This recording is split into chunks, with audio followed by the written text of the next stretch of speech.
What's up, YouTube? My name's Taz. I'm the owner of Two Wheel Toys and TandT Trading here in Denton, Texas. This is the first YouTube video I've ever made, have ever even tried to make. Needless to say, I have no clue what I'm doing. I'm going to be building a full-blown pit bike build today. But I decided I'm just going to start making videos. If I say something stupid, I say something stupid because, again, I have no clue how to edit videos. I have no clue how to make videos. This is my first video ever.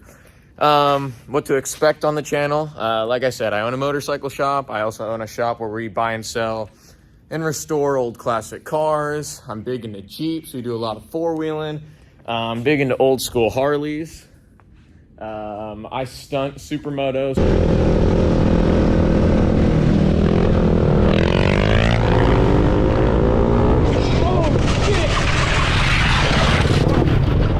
So I'll have a lot of supermoto content.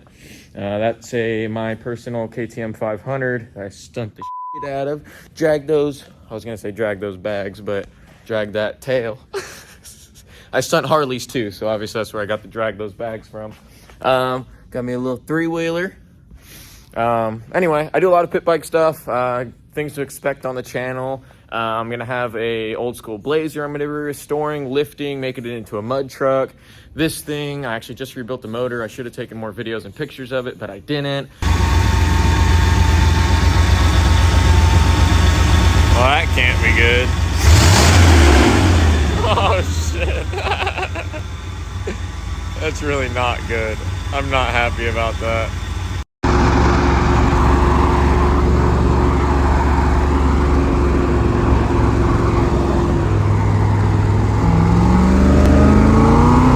We'll be restoring this old 84 Iron Head. And then, dude, okay, well, obviously pit bikes, we're doing that today. And then I'll be riding the crap out of pit bikes. I'll be trying not to cuss a whole lot because this is YouTube. We got a lot of toys. We'll probably beat on that thing a little bit at some point.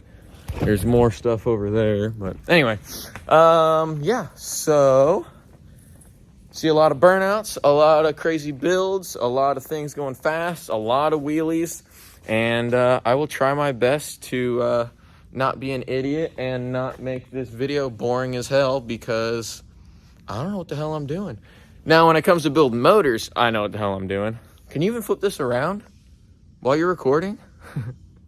All right, very quickly, a little background on myself so you know you're not taking advice from a complete idiot. I've basically been around bikes my entire life. I used to race when I was younger. I got into, A class and decided that I was going to work on bikes.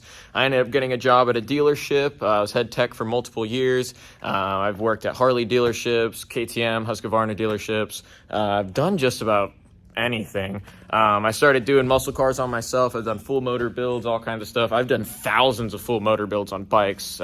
That's obviously a given if I was working at dealerships and stuff. Anyway, started my own business about 3 years ago. It's Two Wheel Toys, and I guess I can put it up on the video or whatever, but I figured out you can't really flip around the camera, but that's the one business, and that's just we're more of a speed shop. We build very high-end bikes. I build a lot of stunt bikes and performance bikes. I'm not gonna, I'm gonna do an oil change and blah, blah. Not gonna be the cheapest shop, but I guarantee you I'm gonna be the best. Also, then I decided I was kind of getting sick and tired of working on bikes all the time, so I started another business, which is TandT. That is buying, selling, and trading. Just a little bit of everything. So I'll have like everything on this channel. I'm gonna obviously, let's put it this way. I'm not a pussy when I get it done. I will be doing burnouts with this sucker as soon as it's done. And every single thing I finish or I build, I'm gonna be driving the shit out of it. And I'll put her to use. So let's put it that way. If I'm building a motor, I'm gonna put it to work and make sure that it actually performs. So anyway, I think that's everything I wanted to say. Now we can get into the actual build today. I am building a 2011 KLX 110, and we are going to make this sucker into a ripper dipper chicken dinner. Alrighty, here is today's project. This is a 2011 KLX 110. I bought it exactly like this. The previous owner used to race it. He already had it taken apart. Basically had a 143 big bore kit on it. They raced the piss out of this thing and blew it up. He took it apart to figure out what was wrong with it, decided he didn't want to fix it, ended up selling it to me for $700, I believe. And like I said, this is exactly how I got it, and I will be building this sucker into a ripper dipper. So anyway, this is how I originally got it. With the valve was bent, cylinder was all scarred. I mean, this thing was ridden really hard. All right, let's get into what we're really going to be doing today. I'm going to be building this sucker, and we're going to do bottom end, top end, full motor, clutch kit. Actually, I'll just go through everything real quick, what we're going to do. One thing that's good about this channel is that I'm going to be completely honest about every one of these parts. Obviously, I own a shop, but I am not sponsored by anybody. Any parts that I do like, I will be putting on my website, and I will be working with that business as much as possible, if I can, obviously. And anything I don't like, I'm just going to tell you straight up, don't buy it. It's a pile of crap, and use these parts. Don't use these parts, because I've done a ton of builds. I know how motors work, and I know what's going to work well and what's not.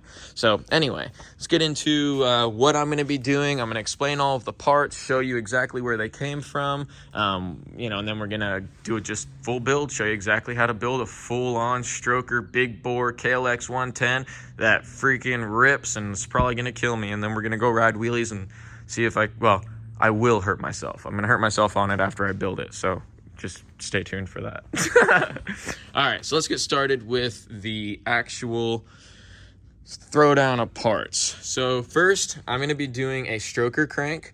It needed a new crank anyway, so screw it. Might as well put a stroker in it. That will take your 143 big bore kit and make it into a 155, just like a 383 stroker on a small block Chevy.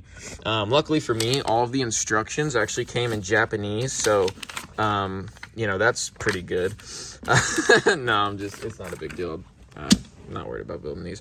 Anyway, so now this is going to be, I'm going to be doing a manual clutch kit on it. So I don't know. I like the manual clutch. I want to be able to clutch up wheelies and clutch out of corners and stuff. So this is going to correspond with the clutch kit. I guess I'll just explain this real quick. This is a full clutch kit. It will get rid of your centrifugal clutch. And then this will get rid of the actual rotating mass of the centrifugal clutch. Of course, I don't have it open on this motor yet, but there's centrifugal clutch in here. I'll show you later when I replace that. That gets rid of like 7 pounds of rotating mass. Lets it rev up very quickly. This kit, the big bore kit, does work with 2002 through 2009. The only difference is that you have to get this cam sprocket to make it correspond. I don't know why I got 2, but I did. Okay, so stroker crank, there's that. This is obviously going to be your race cam. I got the V2 race head high compression piston with the 143 big bore kit. I also got the Takagawa reinforced shift forks, crank bearings, and what are they, NRK or NR? This really doesn't matter, but NTN bearings. Obviously we've got the new 26 millimeter carb, I want to say. Yes, 26, and comes with a few little jets and stuff. I think the roller rockers are sick on this thing, but anyway, so we got roller rockers for that. I'm gonna be doing a lighting kit because, as you'll see in my videos, I like to do a lot of night riding, and I also like to go through drainage ditches, you know, like the big circles that you can go in for forever. I love taking pit bikes through that shit, so we'll be doing that. I would suggest, this is what comes with the big bore kit. I would just throw that away. This is the BBR U-Flow kit. It's like $119 or something like that. Much better. It goes, you know, tucks it in, tucks it around, so you're not getting a bunch of dirt and crap and water and shit up in your air filter, and it gives it a little bit more velocity. If you know how on small block Chevys, you will, I know I'm kind of, motor's a motor. So small block Chevys, we have a taller intake. It makes the velocity of the air a lot quicker, therefore it puts more air into the motor. Kind of same premise on this one. Velocity is going to be a little bit quicker, and then it's also going to protect your air filter from getting a bunch of shit all over it. This, I don't care if you're just riding these suckers. If you're over 120 pounds, get one of these. You can run this one or I have the TM, or not TM, Two Brothers Racing on my other pit bike, and I absolutely love it. It brings your foot pegs back, and you know, it's the whole cradle under there. But anyway, brings your foot pegs back. It makes them way stronger, and a lot of guys will have a problem with these bolts ripping out of the bottom of their cases, and then, I mean, you're pretty much screwed at that point. You're gonna have to replace cases and shit. So only thing that sucks, they don't come with a kickstand, so just take your kickstand. That's what I did with my other one. Take your kickstand, cut it off, and re-weld it. Call it a freaking day. Anyway, so I definitely suggest that. Does not come with foot pegs. I need to get foot pegs. Definitely missed out on that one. I got a new cam chain just for shits and giggles. That's a throttle cable. I don't think I'm going to use it because I'm going to use this one from T-Bolts. Gasket kit, blah, blah, blah. Now, this sucker. This is the BBR D3 exhaust. Obviously I haven't tried it yet. So far, the reason I picked this one is it comes stock with the spark arrestor. Not really worried about that, but it also has a quiet core insert that I will be ordering as well.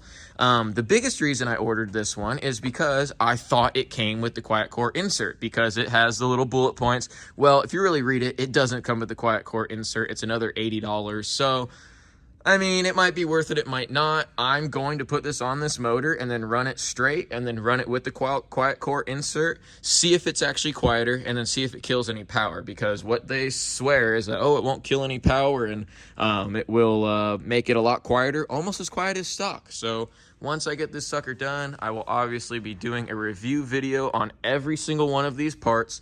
I'll tell you which ones I like, which ones I don't. I'll show you how to install them.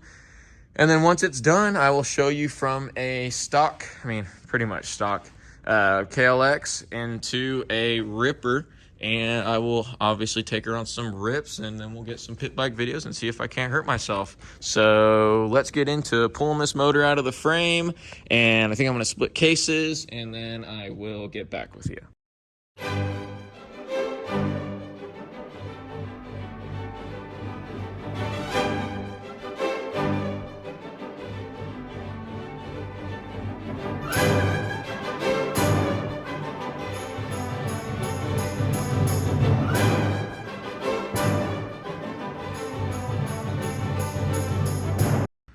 Now that I got the cases split, I pulled the transmission out. You don't necessarily have to. I mean, you don't have to at all. But I'm going to replace all the transmission bearings. And then also, I wanted to make sure that the transmission was all in good shape because I know this thing was ridden pretty hard.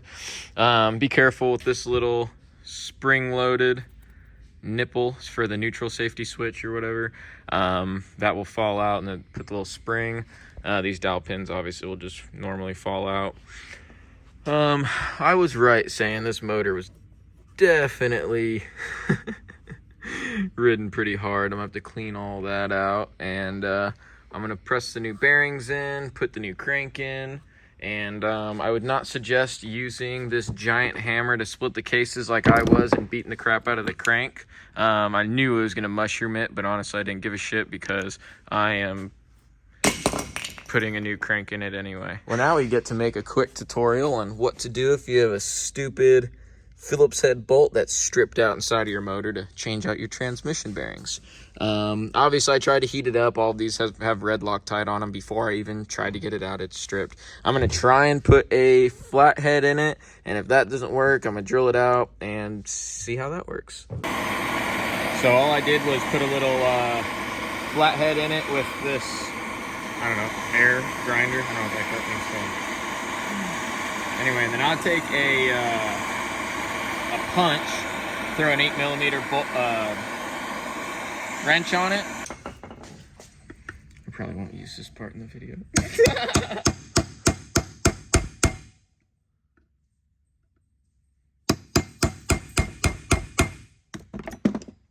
Can you try and hold the case at the same time? Yeah, this is not working at all. So this is how you don't remove a bolt. If you want to make yourself look like an idiot. Oh, it works. See, it normally works. It normally doesn't make me look that freaking stupid, but you know, of course, you break out the camera and you gotta look as stupid as freaking possible. All right, well, there you go. That's how you get out a bolt, for the most part.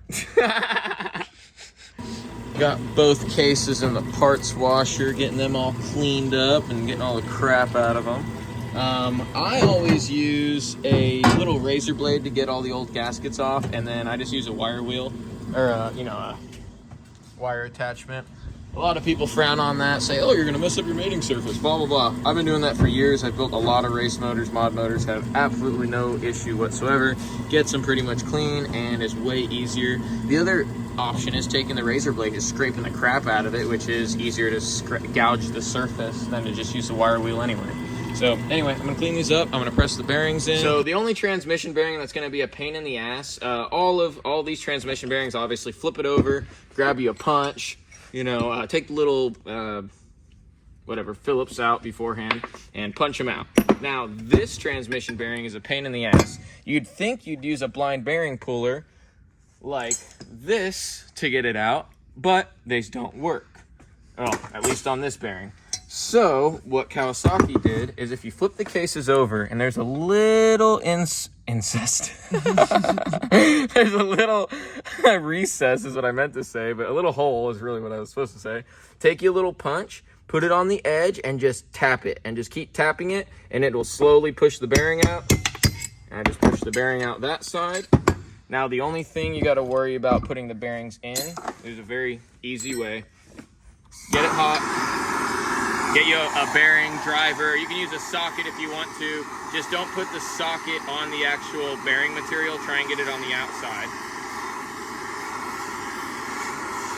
This expands the metal. You can throw your bearings in the freezer if you want to, but not necessary. And then you can hit these too hard and break this case. I have learned from experience on that one. So quickly throw it in, and you just tap it until it changes pitch.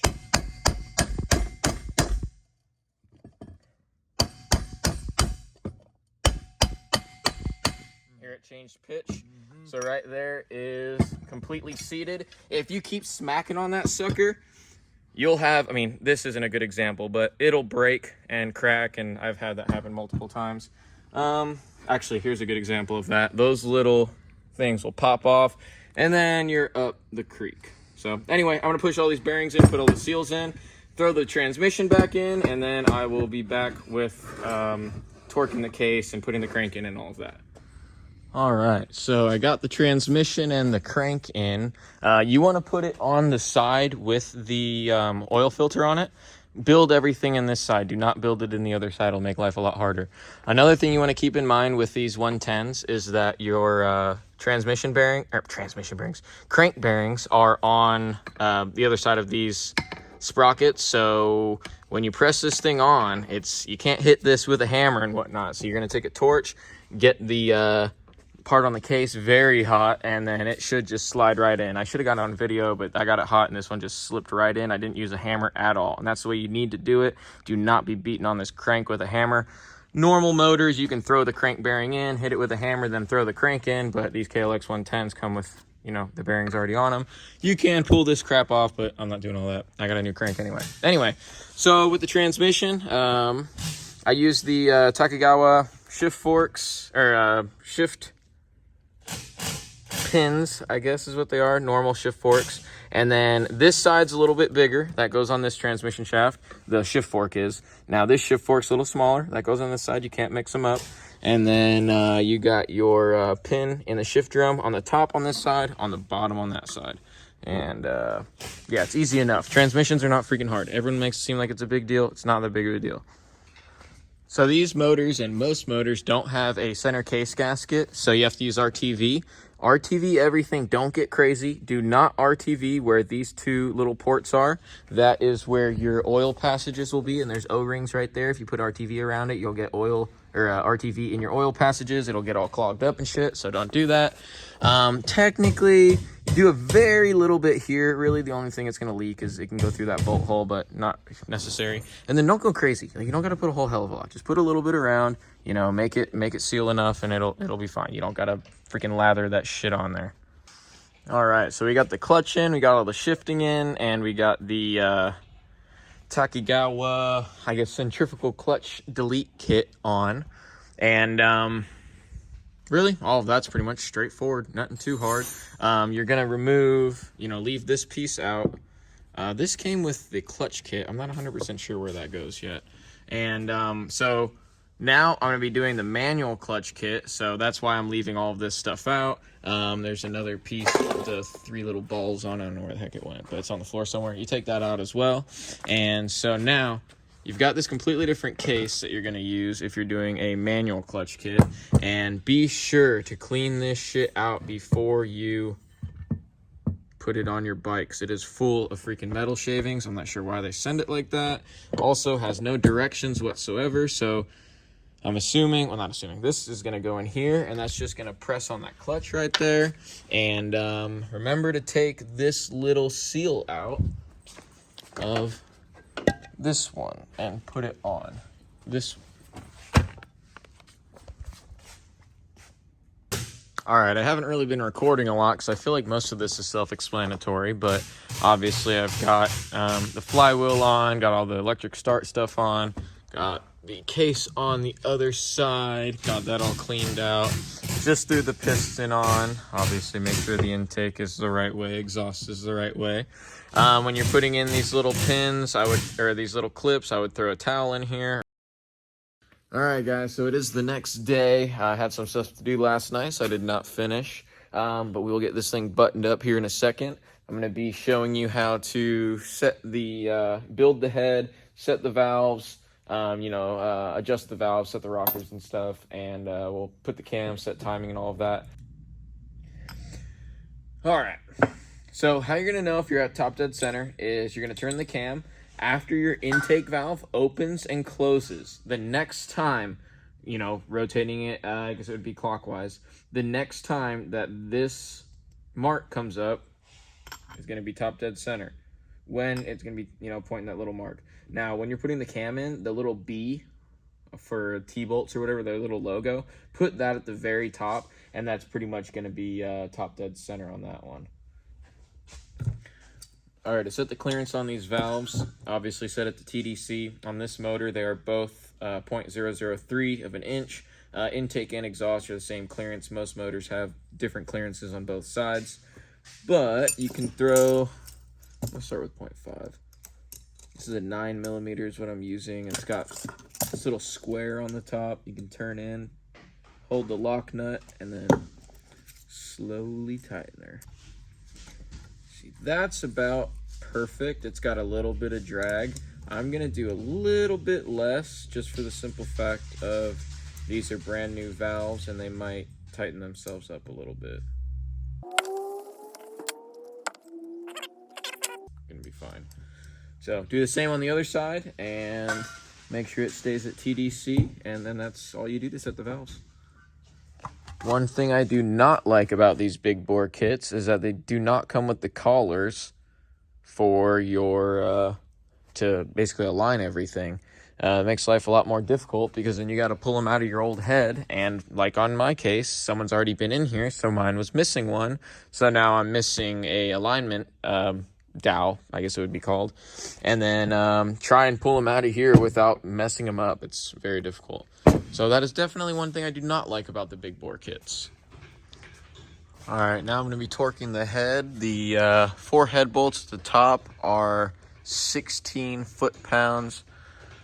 So go ahead and get you a torque wrench, set those. All right, finally got the motor completely back together. I had to rob some parts off of my other pit bike because it was missing some parts, but she is ready to rip. And yeah, about to throw her back in the frame. All right, so I got the carb and the intake and everything on, and I have 2 things that I do not like about this setup at all. Number one, like I said, there's no directions at all, and the intake comes with a stud, like an exhaust would, with a nut, and there's 2 different size studs, and then it has 2 different size Allen head bolts like this.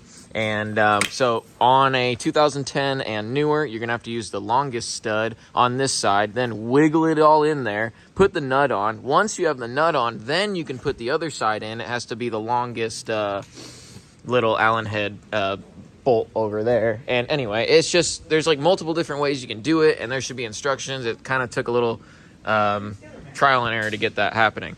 Now on the BBR U-Flow, they have the instructions just don't line up with how it actually fits. What they should put in the instructions is you should take your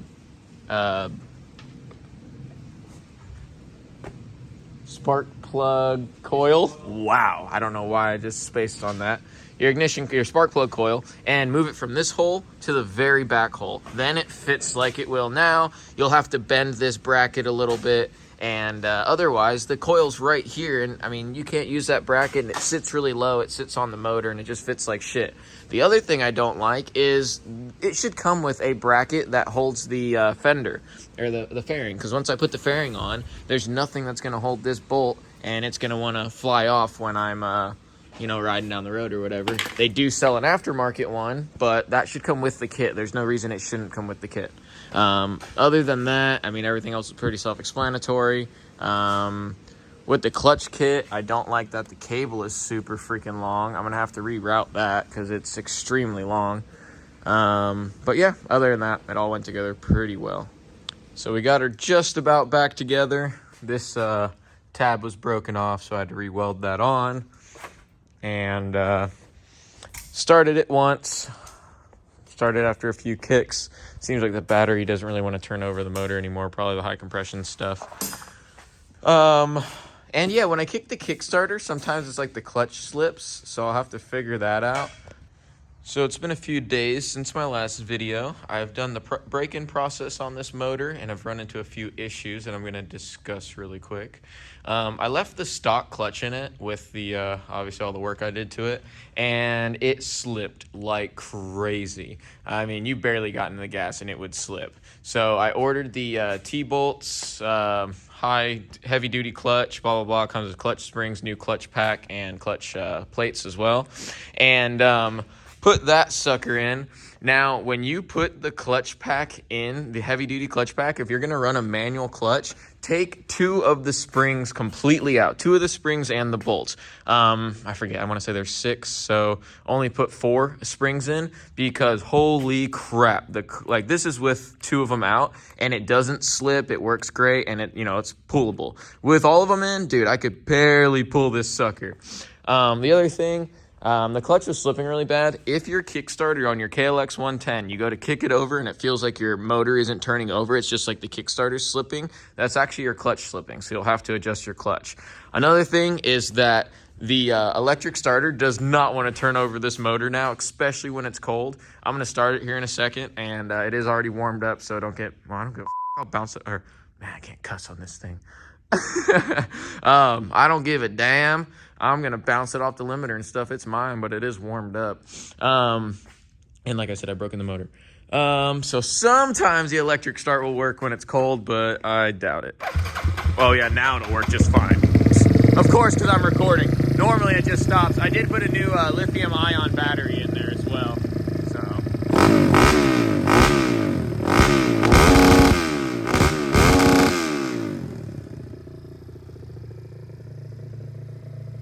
Sucker revs up quick, and I'll tell you what, it moves.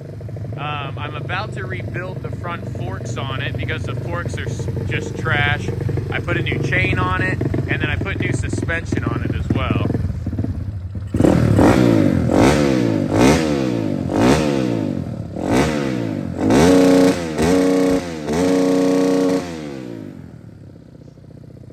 That's a good little ripper right there, boys. Alright, I'm going to pull these front forks off and do a very quick video on how to rebuild the front forks. And then I think she'll actually be pretty much done.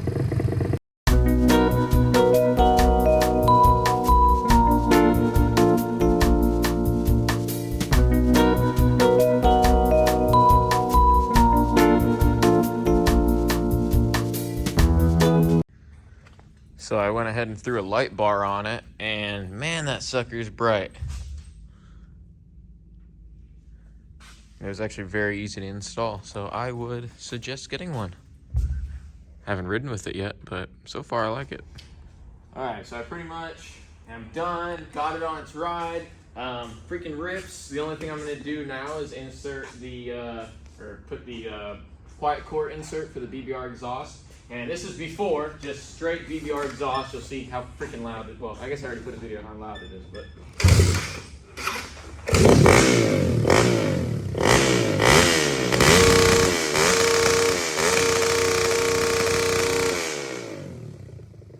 Pretty loud.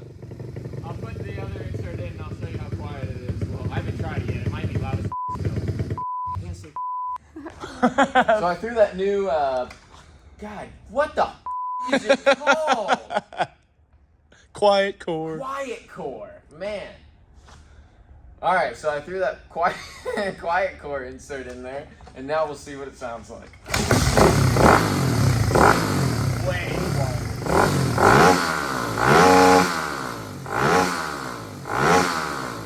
Oh, I hope it runs as good because that's way more doable. Otherwise, it's so So now that I've ridden quite a bit with the quiet core insert and the BBR exhaust, I would definitely suggest it. It quiets it down a lot, and I did not have to mess with jetting whatsoever, and it's very minimal power decrease, and it's just, without the power, or the quiet core, I mean, it is extremely loud, so it works great. All right, I'm gonna take this sucker on our first little good rip, show you guys what it can do, and yeah, this is the first time I've used this GoPro mount as well, so bear with me if it's a bad angle.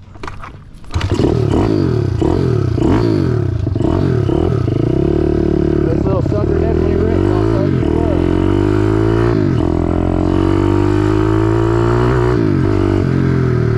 It's already warmed up, so.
As fast as I can.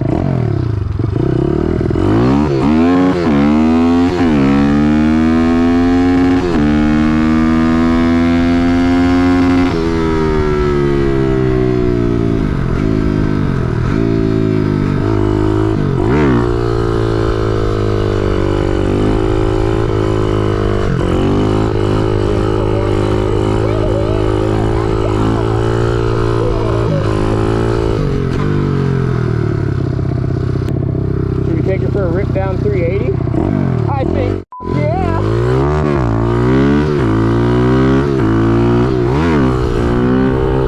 Hit that 380, keep your hand right there, woo!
there's how you build one ripper of a KLX 110 pit bike.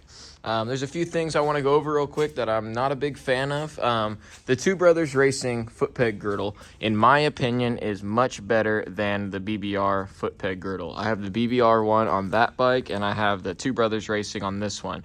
Two Brothers Racing is better because you can put any YZ foot pegs on it, and they bolt right up. And then the other reason is I took the stock foot kickstand bracket and just cut it off the old one, welded it right on this one, and it works great. The only thing that's a little bit goofy is, man, the tolerances on this rear brake is so close. I mean, it hits the Kickstarter, and then you can see it kind of hits the case too, so it might be bent a little bit, but that's about as good as you're gonna get there. Now with this setup, BBR, you have to run like a XR 100 peg or something like that. If you try and run the stock ones, they work like crap. And I did get an XR 80 foot peg. I don't know where it's at now, but it didn't fit really well either. So I don't know, I'm gonna try XR 100 and we'll go from there.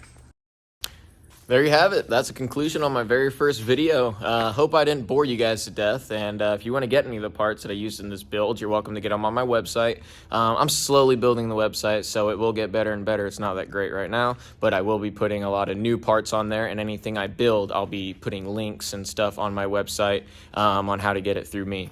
Now, if you want me to build you a bike like this, you have my information. I'm in Denton, Texas. I will build you a ripper of a pit bike. My shop is appointment only, so text or call me. Don't just show up. Other than that, this was my very first video, so any constructive criticism would be awesome. Anything you think I should change, anything that I should be doing differently, I have no clue what I'm doing, so any advice would be awesome. If you want to like, subscribe, you know, all that crap, that'd be cool too. And yeah, other than that, I also sell some shirts and merchandise, stickers, stuff like that. So I have multiple other videos in the works, so I will be back with you guys hopefully sooner and later. And yeah, I hope it was fun and hope you guys like it. So yeah, give her hell, praise Dale, and send her to your bender, and woo!